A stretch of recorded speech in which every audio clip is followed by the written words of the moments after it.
Recording by Sam Carcamo. The Mass of Shadows by Anatole, France. This tale, the sacristan of the church of Saint Eulalie at Neuville-de-Mont told me, as we sat under the arbor of the White Horse one fine summer evening, drinking a bottle of old wine to the health of the dead man, now very much at his ease, whom that very morning he had borne to the grave with full honours, beneath a pall powdered with smart silver tears. "My poor father, who is dead," it is the sacristan who is speaking, "was in his lifetime a grave digger. He was of an agreeable disposition, the result, no doubt, of the calling he followed, for it has often been pointed out that the people who work in cemeteries are of a jovial turn. Death has no terrors for them. They never give it a thought. I, for instance, monsieur, enter a cemetery at night as little perturbed as though it were the arbor of the White Horse.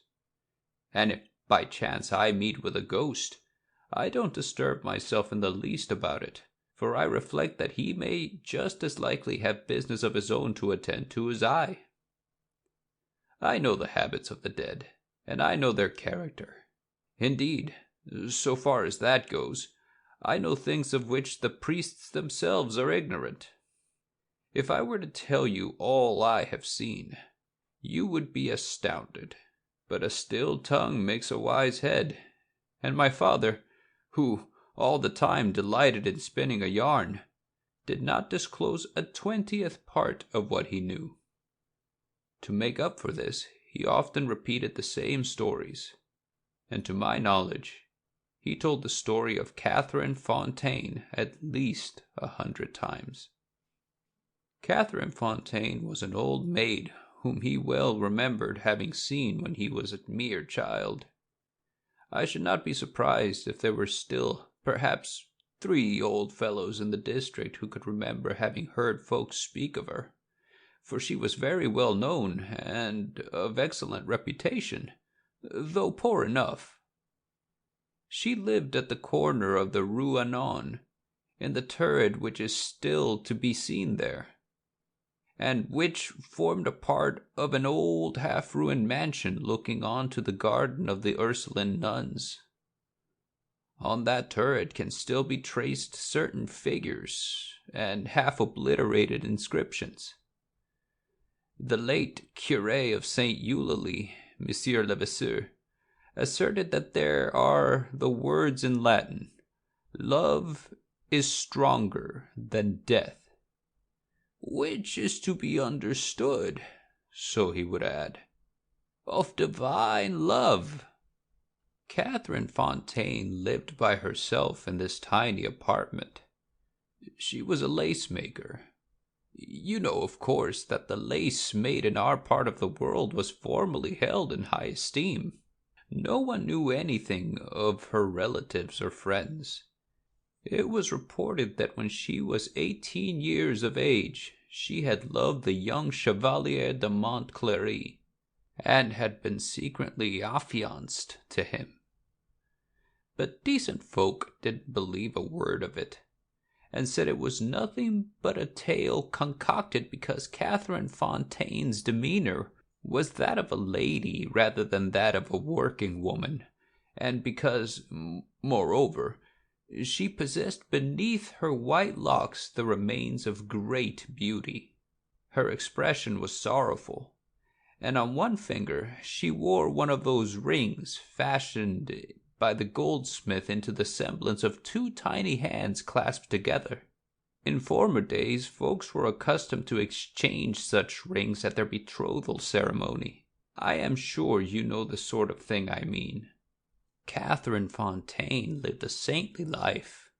She spent a great deal of time in churches, and every morning, whatever might be the weather, she went to assist at the 6 o'clock Mass at Saint Eulalie.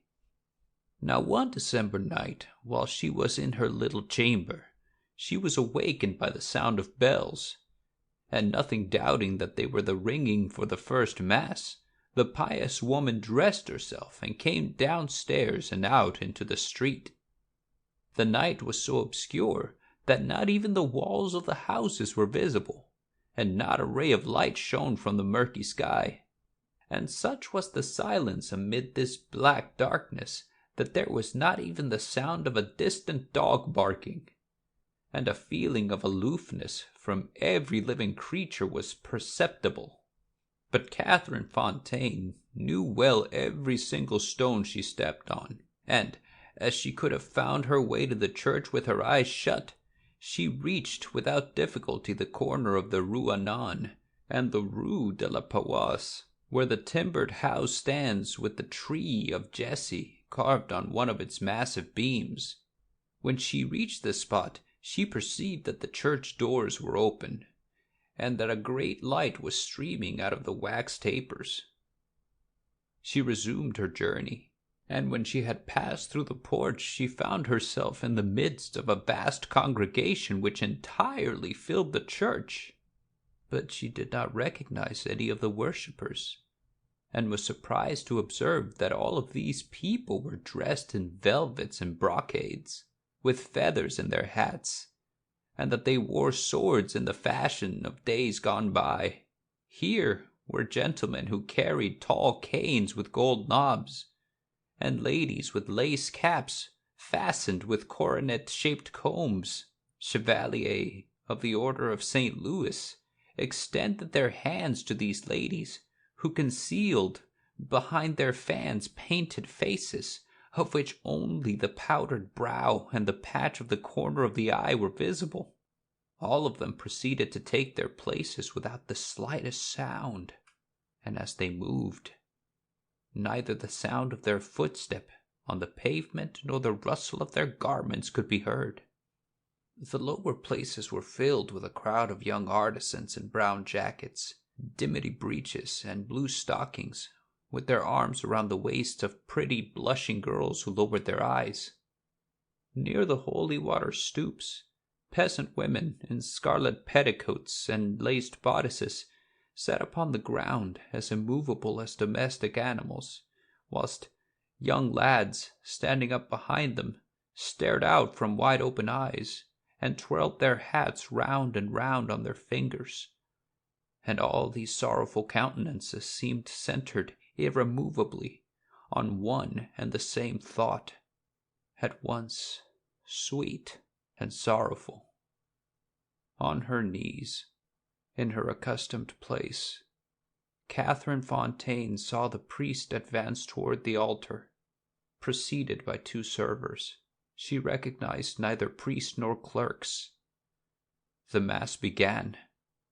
It was a silent mass, during which neither the sound of the moving lips nor the tinkle of the bell was audible.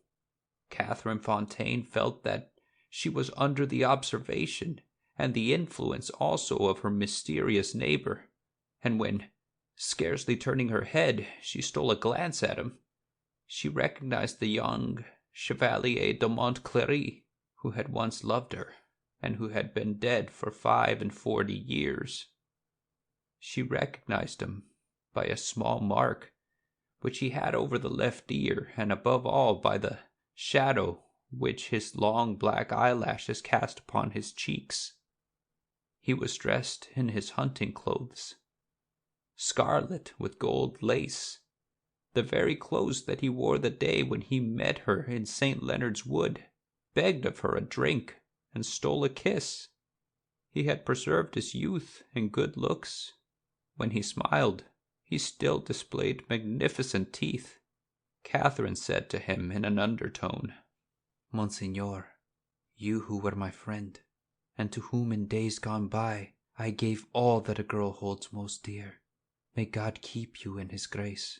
Oh, that he would at length inspire me with regret for the sin I committed in yielding to you, for it is a fact, though my hair is white and I approach my end, I have not yet repented of having loved you. But, dear dead friend and noble signor, tell me, who are these folk, habited after the antique fashion, who are here assisting at the silent mass?" The Chevalier de Montclery replied in a voice feebler than a breath, but none the less crystal clear, "Catherine, These men and women are souls from purgatory who have grieved God by sinning, as we ourselves sinned through love of the creature, but who are not on that account cast off by God, inasmuch as their sin, like ours, was not deliberate. Whilst separated from those whom they loved upon earth, they are purified in the cleansing fires of purgatory.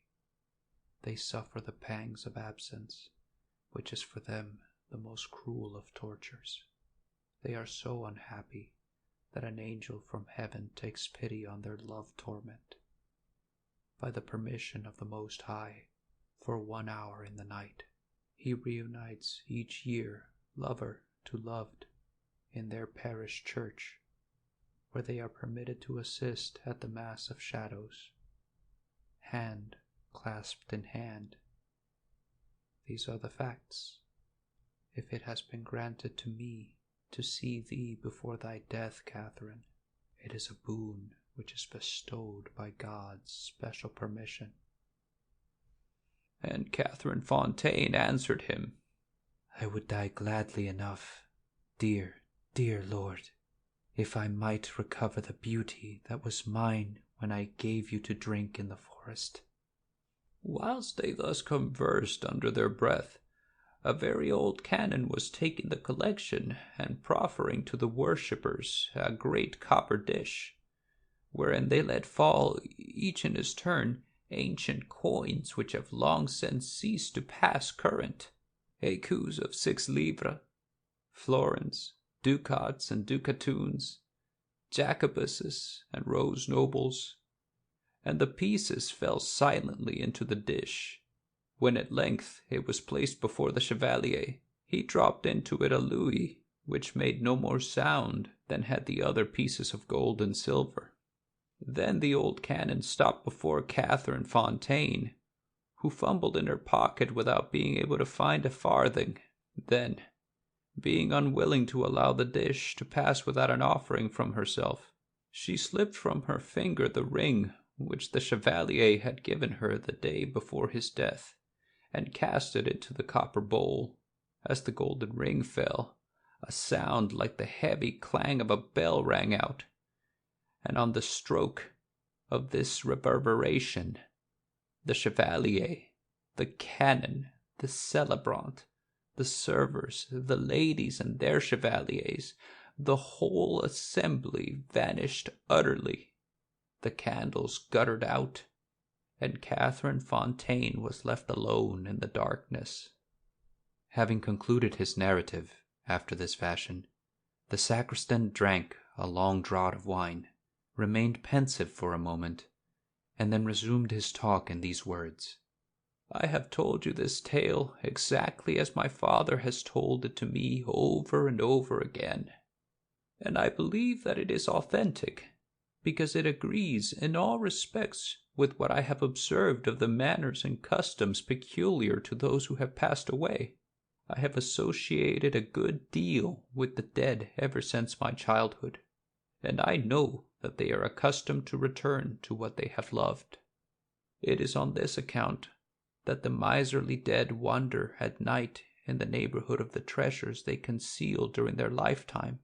But the trouble they give themselves, far from being of service to them, turns to their disadvantage. And it is not a rare thing at all to come upon money buried in the ground on digging in a place haunted by a ghost. In the same way deceased husbands come by night to harass their wives who have made a second matrimonial venture. And I could easily name several who have kept a better watch over their wives since death than they ever did while living. That sort of thing is blameworthy, for in all fairness the dead have no business to stir up jealousies. Still, I do but tell you what I have observed myself. It is a matter to take into account if one marries a widow. Besides, the tale that I have told you is vouchsafed, for in the manner following. The morning after that extraordinary night, Catherine Fontaine was discovered dead in her chamber, and the beadle attached to St. Eulalie found in the copper bowl used for the collection a gold ring with two clasped hands. Besides, I'm not the kind of man to make jokes. Suppose we order another bottle of wine? End of The Mass of Shadows. Recording by Sam Carcamo.